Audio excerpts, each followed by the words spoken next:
Ja, sê goeiemôre almal. Kom ons draai daai weer. Goeiemôre almal. Lekker om julle te sien. Ek is baie trots op julle, hoor. Weet julle hoekom ek trots op julle? Want dit reën en julle is in die kerk. Prys die Here. Maar ons is nie dankbaar vir die reën nie. Amen.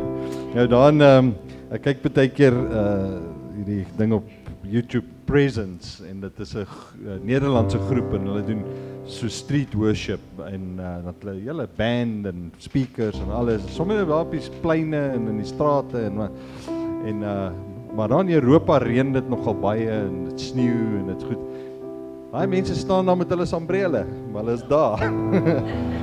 Nou ons wat hier in die Karoo is, ons ken nie reën nie, so dan wil ons wegkruip want we don't know it. Maar hulle is so gewoond aan die reën, hulle kom staan sommer in die strate met hulle sambrele. Ons het nie eers sambrele om onder te staan nie, so. So ja, nee, wonderlik, ons is die Here dankbaar vir die lieflike reën en die Here is goed vir ons. Amen. Amen. Brother Brian, so good to see you this morning.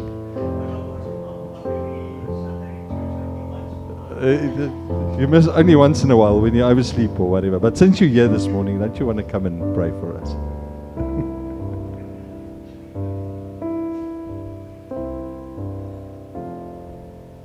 Father God, we come to you in prayer this morning, Father. We thank you for you giving your life on the cross for us, for our sins, your broken body that had all that pain.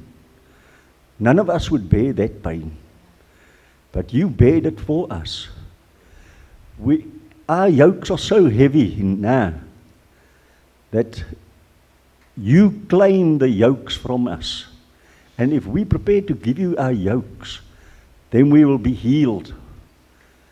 And Lord, you always there in prayer, when we pray for you, you always speak to us. Some of us don't sit long enough quietly just to hear that soft, faint words of yours that you praying for us. We miss the miracles when we walk around. There's so many miracles. What you've done in the Bible days, you still do in the modern days, Father. So we ask you, Father, to lead our pastor in worship and prayer this morning, and his teachings that he is going to be teaching us this morning. Just be with him, be with the whole congregation.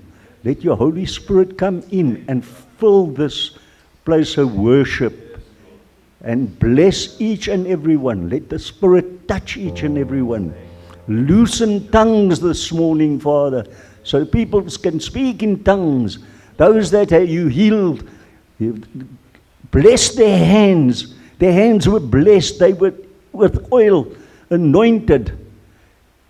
Bring healing, Father, to us in this place.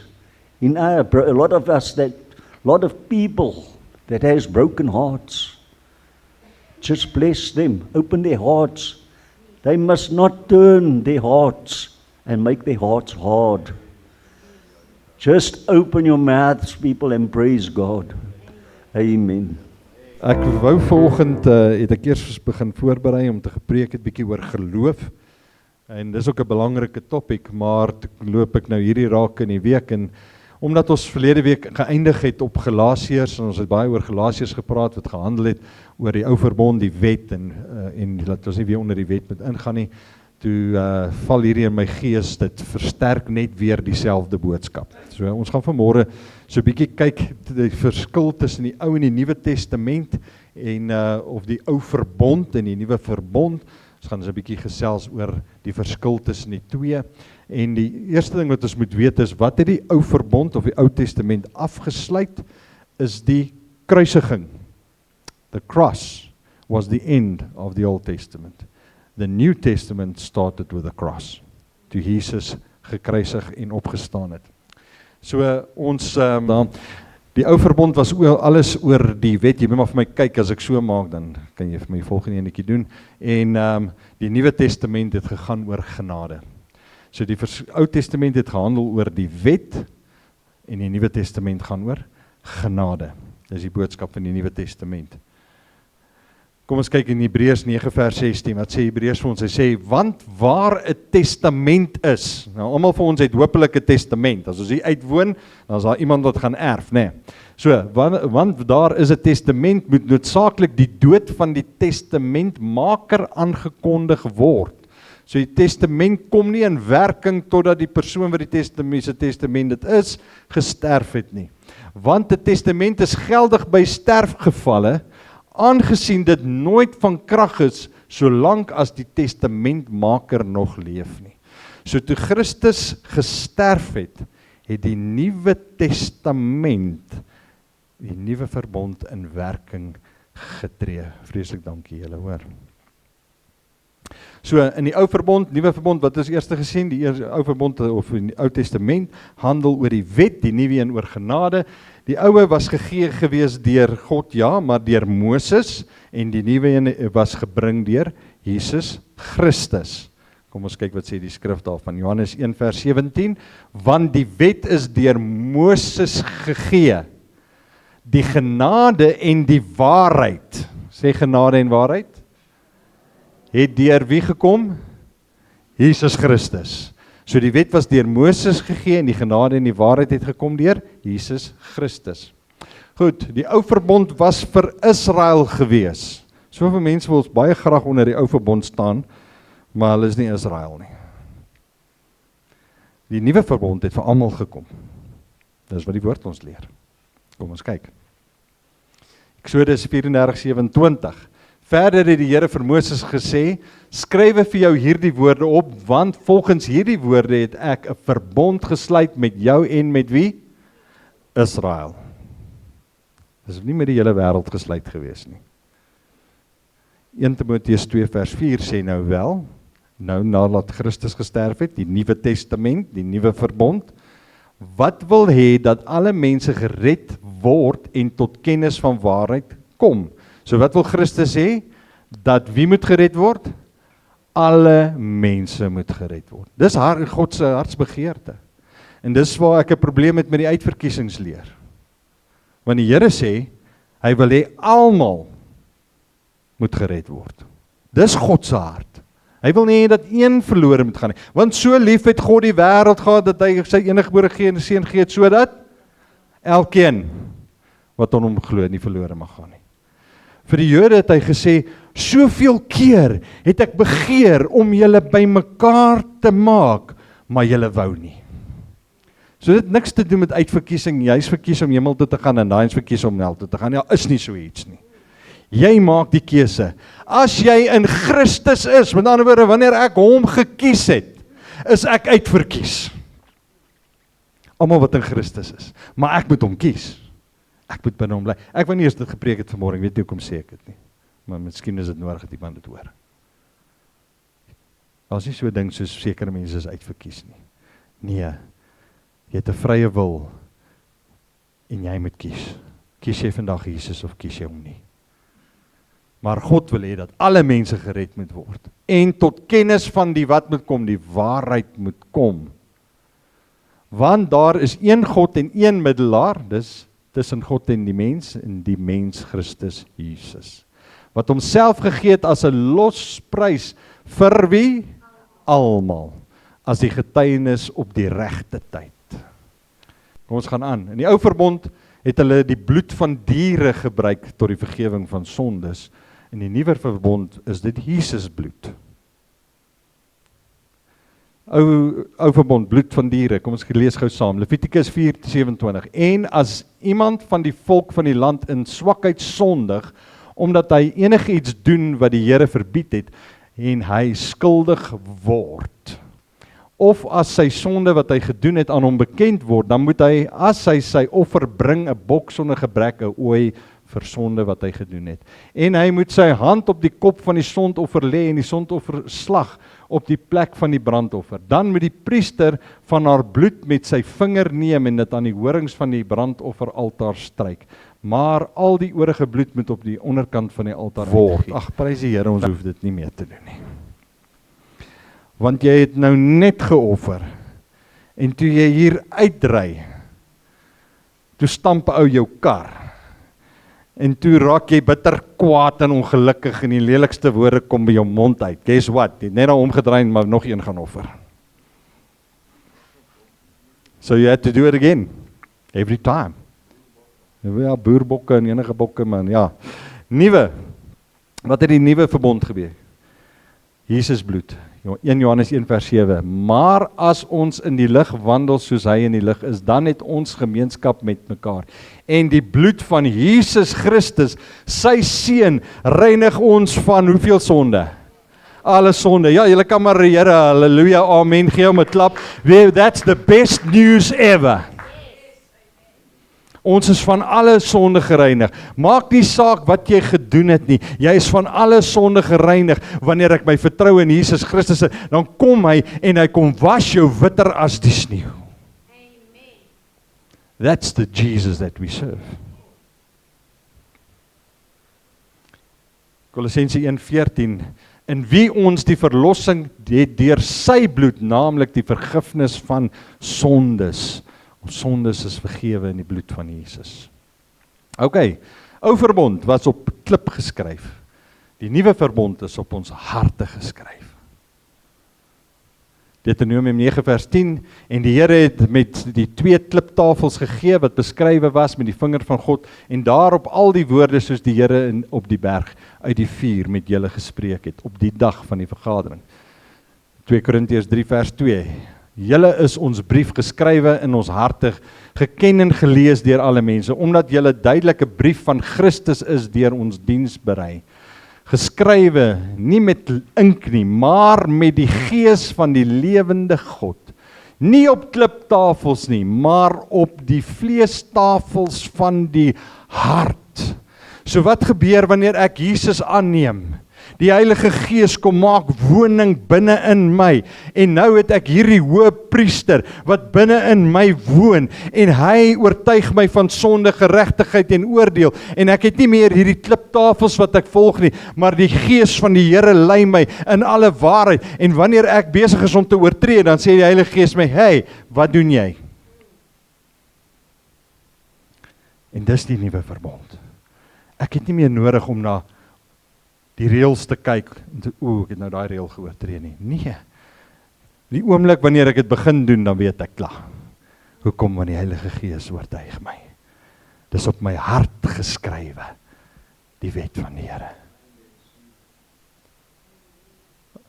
Die ou verbond was 'n skaduwee. Het was net 'n skaduwee van die toekomstige dinge wat sou kom. Maar die nuwe verbond nou is vir ons 'n blywende besitting. Hebreërs 10 vers 1, want die wet was 'n skaduwee. Dit was nie die substance nie. Dit was nie die ding wat eintlik, dit was 'n skaduwee van dit wat nog sou kom. Het van die toekomstige weldade, nie die beeld self van die dinge nie, kan nooit deur dieselfde offer wat jaar na jaar gedurig gebring word, die wat toetree tot die volmaaktheid lei nie. Vers 34, want julle het ook saam met my gevoel in my boeye, en julle het die berowing van julle gemoed met blydskap aanvaar, omdat julle geweet het, dat julle in julleself 'n beter en blywende besitting in die hemel het. Vandat Jesus gesterf het, het ons 'n beter en 'n blywende besitting. Dis nie meer net 'n skadu nie, dis nou die volmaakte wat gekom het. So die ou verbond het heerlikheid gehad. Die nuwe verbond, meer heerlikheid. Nou moet jy dink, as die wet het heerlikheid gehad, toe Moses afgekom het van daai berg af, toe blink sy gesig so, hulle kan nie na hom gekyk het nie. There was so much glory. Pauline, heerlikheid is glory. Brian, heerlikheid is glory. There was so much glory. So, the Old Testament, had glory, but the new one is more glory. It's more glorious. 2 Korintiërs 3:11 in die Amplified. For if that, the law, which fades away, Dit het weggegaan. Came with glory. How much more must that, the gospel, which remains and is permanent, abide in glory and splendor? Hoeveel meer glory? In die Afrikaans sê, want wat moes vergaan, dis die wet, met heerlikheid was, dit het heerlikheid, veel meer is wat moet bly in heerlikheid. It's more glorious. Ek sê vir julle, die genade is baie meer glorious as die wet. Aan die wet moes daar 'n einde kom. So die ou verbond, daar's 'n einde gewees aan hom. En in die nuwe verbond, geen einde nie. Dit sal vir ewig staan. Romeine 4 vers 16. Daarom is dit uit die geloof, sodat dit volgens genade kan wees en die belofte kan vasstaan vir die hele nageslag. Nie alleen vir die wat uit die wet is nie, maar ook vir die wat uit die geloof van Abraham is, die vader van ons almal. Want Christus is die einde van die wet. Kom ons lees dit weer. Christus is die wat? Die einde van die wet. Die wet het klaar gemaak, want Christus het gekom, Christus het gesterf, hy is die einde van die wet. Tot geregtigheid vir elkeen wat doen? Glo. As ek in Jesus Christus glo, is ek nie meer onder die wet nie. Kolossense 2:14. En die skuldbrief teen ons. Skuldbrief. Wanneer jy skuldig was. Wat met sy insettinge. Wat is daai insettinge? Daai insettinge was al daai reëls wat jy moes nagekom het. Het hulle die reëls mooi nagekom? Nee, want niemand kan die wet hou nie. So dan is daar 'n skuldbrief teen jou. Want jy het nie al die reëls nagekom nie. Wat met sy insettinge ons vyhandig was. So wat was die wet? Was dit vir jou? Was dit vyhandig teenoor jou? Want jy was gedurig skuldig gewees. So die skuldbrief teen ons wat met sy insettinge ons vyhandig was, uitgedelg. He destroyed it. En weggeruim het, deur dit wat te doen aan die kruis vas te naal. Ek kry hierdie prentjie nou van jy staan in die hof, en daar is 'n dokument, met alles waaroor jy aangekla word. Jy is skuldig aan die volgende. Dis waarop ons jou aankla. Wat doen Jesus? Hy vat daai aanklagstaat teen jou. En hy sê ek het dit teen die kruis vasgenaal. Jy is nie meer skuldig nie. Ek het die prys betaal. So in die ou verbond was 'n wet van werke gewees. In die nuwe verbond het ons 'n wet van geloof. So in die ou verbond, Eksodus 18:20, en onderrig hulle in die insettinge en die wette en maak hulle die weg bekend waarop hulle moet gaan en die werk wat hulle moet doen. So in die Ou Testament moes hulle werk. Deuteronomium 6:25, en dit sal geregtigheid vir ons wees as ons sorgvuldig al hierdie gebooie hou. Daai hou is werk. Voor die aangesig van die Here, ons God, soos hy ons beveel het. And it shall be our righteousness if we observe to do all these commandments before the Lord our God, as he hath commanded us. Romeine 3:27. Waar is dan die roem? Dit is uitgesluit. Deur watter wet? Van die werke? Nee, maar deur die wet van die geloof. So in die Ou Testament het ons 'n wet van werke gehad. Wat het ons nou in die Nuwe Testament? 'n Wet van geloof. Ons neem dus aan dat die mense geregverdig word deur wat? Die geloof sonder die werke van die wet. Hoe word ek geregverdig? My geloof in Jesus Christus. Kan die werke van die wet my regverdig? Nee, sal nooit kan nie. Die ou verbond het gegaan oor Moses, die nuwe verbond oor die Messias. Matteus 3:2 en gesê, die skrifgeleerdes en die fariseërs sit op die stoel van Moses. Ja, en die Here het 'n probleem met daai manne gehad. Johannes 1:42 Hy het eers sy eie broer Simon gekry en vir hom gesê, ons het die Messias gevind. Dit is, as dit vertaal word, die Christus. So die nuwe verbond gaan alles oor Christus. Ou verbond, wet van sonde en dood. En die nuwe verbond was 'n wet van die gees en van lewe. Jy sien, in die ou verbond was daar sekere goed, as jy dit gedoen het, dan was daar nie 'n offer vir jou om te gaan offer. En byvoorbeeld, as jy egbreek gepleeg het, het hulle jou met klippe dood gegooi. Daar was nie van 'n offer vir jou skuld en jou sonde wat jy gedoen het nie. Of as jy verkrachting gehad het, of as jy blasfemie gepleeg het. Dan het hulle jou sommer net daar met klippe dood gegooi. So dit was 'n verbond van wat? Sonde en dood. In die Nuwe Testament, as ek van daai goed gedoen het, kan ek nog steeds na die Here toe kom en vergifnis kry. Ons kyk na die skrif. Romeine 8 vers 2. Want die wet van die gees van die lewe in Christus Jesus het my wat gedoen? Vrygemaak van wat? Van die wet van die sonde en die dood. If the Son has set you free, you will be free indeed. Amen. As Jesus jou vrygemaak het, sal jy waarlik vry wees. Want hy maak my vry van die wet van die sonde en die dood. En hy gee vir my die gees van die lewe. Prys die Here. So, ek is so bly ons leef in hierdie tyd van die kruis, en nie daai tyd van die voor die kruis nie. Amen. Ou verbond. Hulle moes dikwels slagoffers bring.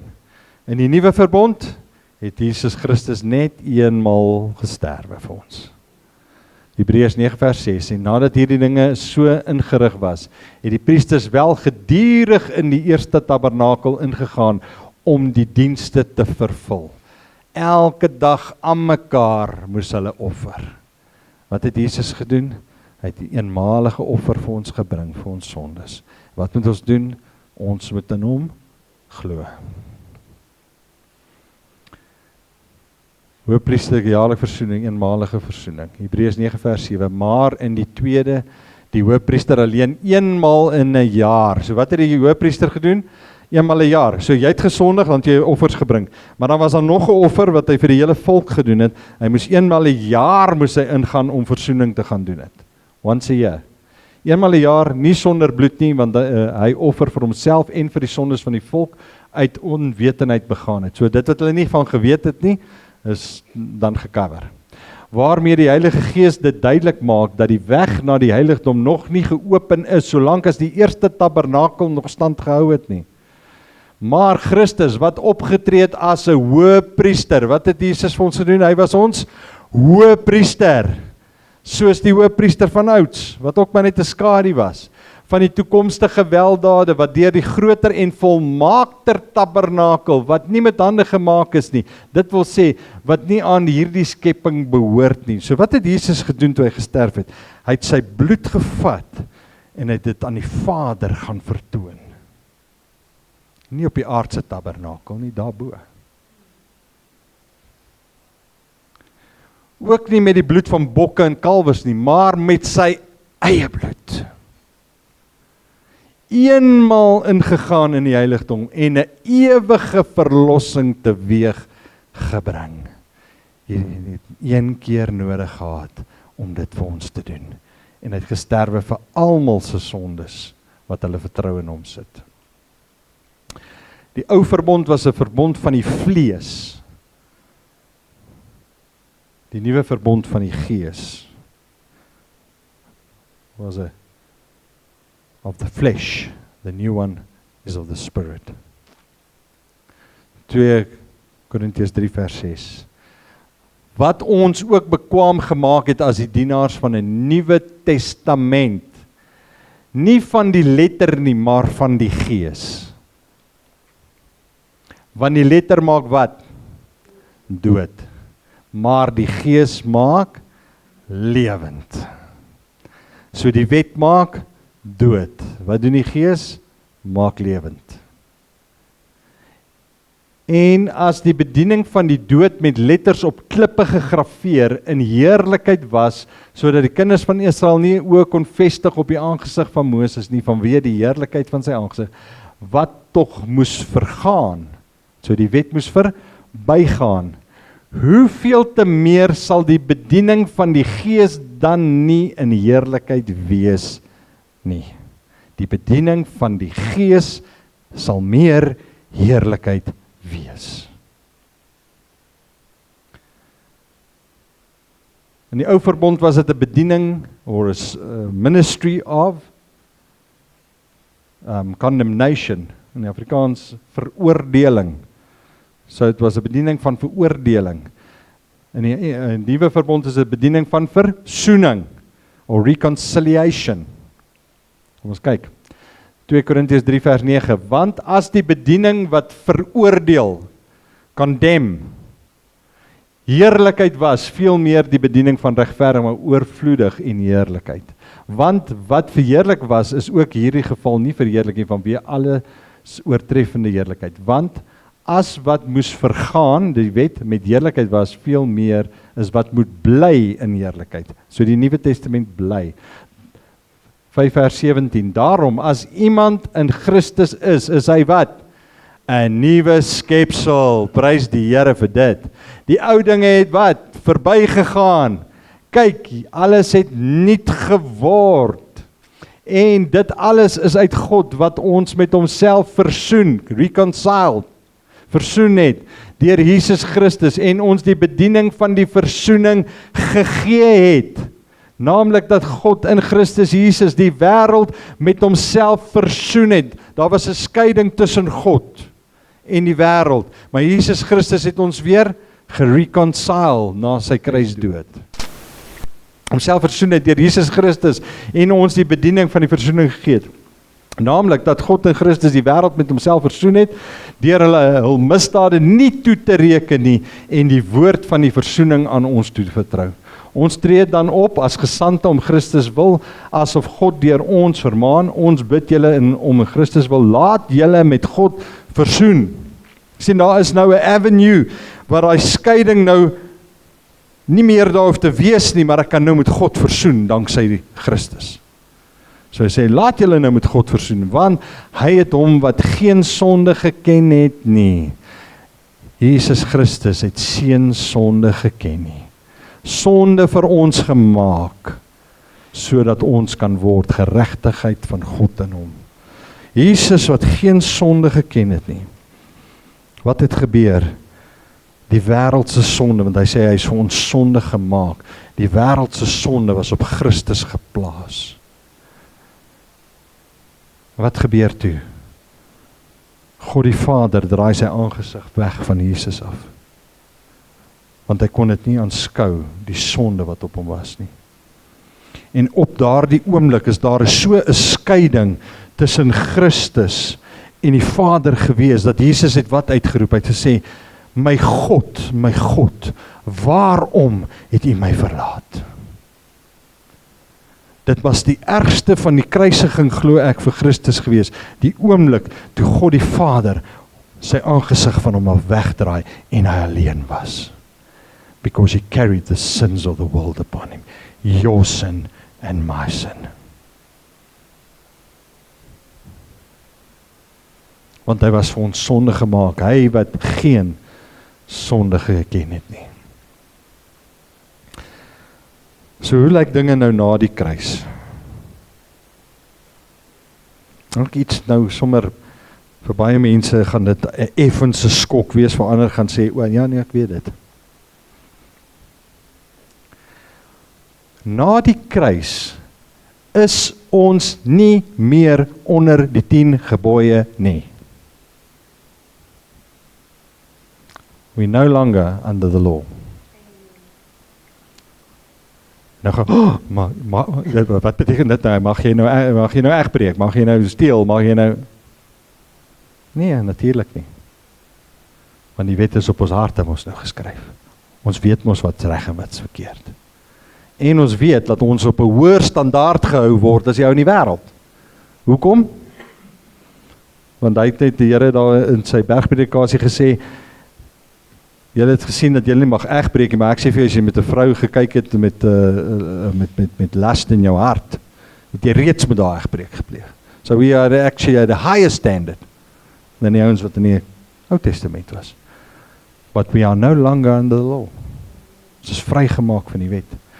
Jesus was die einde van die wet. So nou, ek weet ek het dit verlede week gesê, maar ek sê dit nou weer, so that we can understand it. Wat is die grootste gebod? Jy moet die Here jou God lief hê, en jy moet nie jou naaste lief hê. So as ek my Here, my God lief het, gaan ek steel? Nee, want dan het ek my God lief nie, en ek het nie my naaste lief nie.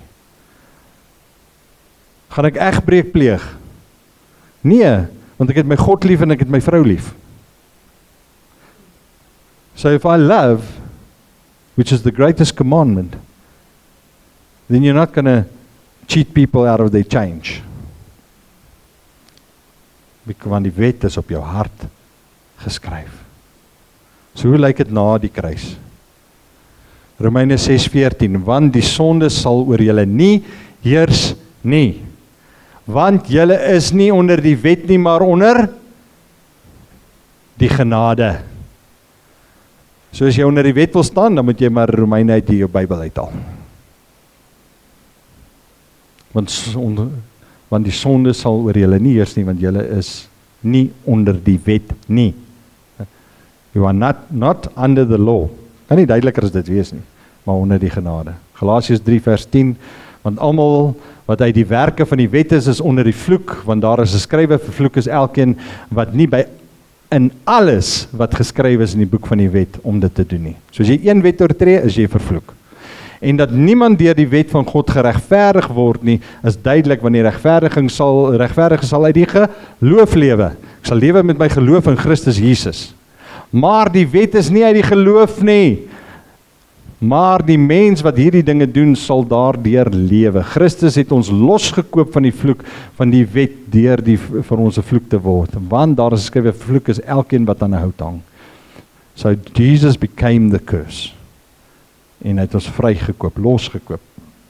Sodat die seun van Abraham na die heidene kan kom in Christus Jesus, en dat ons die belofte van die Gees deur die geloof kan ontvang. Sê bietjie net amen, dankie vir die woord, Here. Dankie dat ek nie meer onder die wet is nie, Here. So wonderlik om vry te wees. He has set me free. Galasiërs 3:23, maar voordat die geloof gekom het, is ons onder die wet in bewaring gehou, ingesluit, met die oog op die geloof wat geopenbaar sou word. Die wet was dus ons tugmeester. Hy was daar onderwyser met die lat gewees. Die kant toe. Okay. Sodat ons geregverdig kan word uit die geloof. Maar nou dat die geloof gekom het Christus gekom, moet ons geloof in hom sit? Ja, so dit het gebeur. Is ons nie meer onder die tugmeester nie. So ons is nie meer onder die wat nie? Die wet nie. Want julle is almal kinders van God deur wat? Die geloof in Christus Jesus. Dis hoe ek 'n kind van God word, geloof in Christus Jesus. Nou weer terug. Maar wat nou van die Ou Testament? Gooi ek dit nou uit my Bybel uit? Nee, natuurlik nie. Hoekom? Want die woord sê die hele skrif, 2 Timoteus 3:16, die hele skrif is deur God ingegee. Gaan nou vir ons die Engels ook gee. En is nuttig tot lering, tot weerlegging, tot teregwysing, tot onderwysing in die geregtigheid, So die hele skrif van Genesis tot Openbaring is deur God ingegee en is nuttig. Wat? Om ons te leer. Ons het baie Ou Testamentiese skrifte vanoggend aangehaal. Om te weerlê, om ons tereg te wys, om ons onderwys te gee in wat? In righteousness, in die geregtigheid. Hoe moet ons lewe? In die Engels sê het mooi in die Amplified, hy sê, all scripture is God-breathed. Die Here het die skrif gegee. Given by divine inspiration and is profitable for instruction, for conviction of sin, for correction of error and restoration to obedience, for training in righteousness, learning to live in conformity to God's will, both publicly and privately, behaving honorably with personal integrity and moral courage. Dus die hele skrif is belangrik. Maar dit beteken ook die hele skrif, die Nuwe Testament wat vir jou sê, dat daar het 'n einde aan die wet gekom, en die wet net 'n tugmeester was, wat gedoen is ons in bewaring gehou het, totdat Christus sou gekom het, en ons kom vrymaak het van die wet. So, jy hoef nie die Sabbat te hou nie, okay? Ek sien so 'n paar geskok gestig, hoe kan jy dit sê? Nee, woord sê so, nie ek nie. Prys die Here. Is dit lekker om vry te wees? Absolutely. Dit is lekker om te weet, Here, U het my vrygemaak. En dan sê ek hierdie ding, ek hou van hierdie gesegdetjie wat ek altyd sê. Because He's died for me, I will live for Him. Daarom sal ek vir hom lewe. I will live for Christ, because He has died for me, because He has set me free. Amen. Kom ons gaan saam bid. Vader, ons loof U naam, Here. Dankie vir U teenwoordigheid vanmôre in hierdie plek. En Here, hoe groot is U? Wat 'n wonderlike dinge het U vir ons gedoen, Here. Therefore there is no more condemnation for those who are in Christ Jesus. Daar's geen veroordeling meer vir hulle wat in Christus Jesus is nie.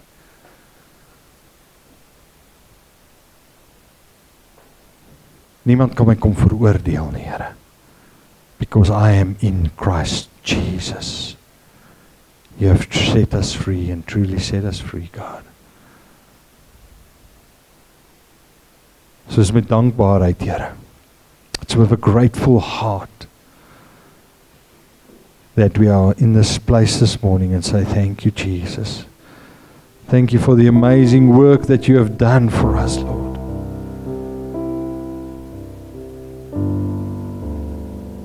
Dankie dat U ons kom was het in U bloed, Here. Dat U kom reinig het van alle sonde, Here. Heilig is U naam vanmôre. And Father, our heart's desire is just for more of You. More in Your presence, God. To learn more about You, Father.